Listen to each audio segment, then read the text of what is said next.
Item ಯಾವುದೇ ಇರಲಿ try ಮಾಡಿ ಆಚಿ ಚಿಕನ್ ಮಸಾಲಾ. ಆಚಿ ಚಿಕನ್ ಮಸಾಲಾ. ವಿಜಯ್ಗೆ ಇಂದು ವಿಶ್ವಾಸದ ಅಗ್ನಿ ಪರೀಕ್ಷೆ. ಆದರೆ ದಳಪತಿ ಈಗ ಬಹುಮತ ಟೆನ್ಷನ್ನಿಂದ ಪಾರಾಗಿದ್ದಾರೆ. ಅಣ್ಣಾ ಡಿಎಂಕೆ ಷಣ್ಮುಗಂ ಬಣದಿಂದ ಬೆಂಬಲ ಸಿಕ್ಕಿದೆ. ವಿಜಯ್ ಸರ್ಕಾರಕ್ಕೆ ಟಿವಿಕೆಗೆ ಬಹಿರಂಗವಾಗಿ ಬೆಂಬಲವನ್ನ ಘೋಷಣೆ ಮಾಡಿದ್ದಾರೆ. 118 ಸ್ಥಾನಕ್ಕೂ ವಿಜಯ್ ಅವರು ಪರದಾಡ್ತಾ ಇದ್ರು. ಆದರೆ ಎಡಿಎಂಕೆ ಷಣ್ಮುಗಂ ಬಣದ ಶಾಸಕರ ಸಂಖ್ಯೆ ಇರುವಂತದ್ದು 30 ಜನ. ಹಾಗಾಗಿ ಬಂಡಾಯ ಬಣ ಇದಕ್ಕೆ ಬೆಂಬಲಿಸಿದ್ರೆ 150ಕ್ಕೆ ಏರಿಕೆಯಾಗಿದೆ. ವಿಜಯ್ ತಮಿಳುನಾಡಿನಲ್ಲಿ ಭರ್ಜರಿಯಾಗಿ ಜಯ ಸಾಧಿಸಿದ್ರು ಕೂಡ ಬಹುಮತವನ್ನ ಸಾಬೀತುಪಡಿಸೋದಕ್ಕೆ ತುಂಬಾ ಹರಸಾಹಸವನ್ನ ಪಟ್ಟರು.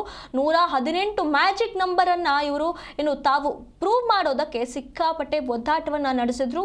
ಆದರೆ ಕೊನೆಗೂ ಕೂಡ ಇವರಿಗೆ ಈ ಒಂದು ಬಲ ಸಿಕ್ಕಿದೆ.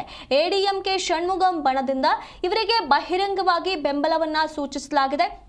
ವಿಜಯ್ಗೆ ಇಂದು ವಿಶ್ವಾಸದ ಅಗ್ನಿ ಪರೀಕ್ಷೆಯಾಗಿತ್ತು. ಆದರೆ ಈ ಒಂದು ಟೆನ್ಷನ್ನಿಂದ ಬಹುಮತದ ಟೆನ್ಷನ್ನಿಂದ ದಳಪತಿ ಈಗ ಪಾರಾಗಿದ್ದಾರೆ.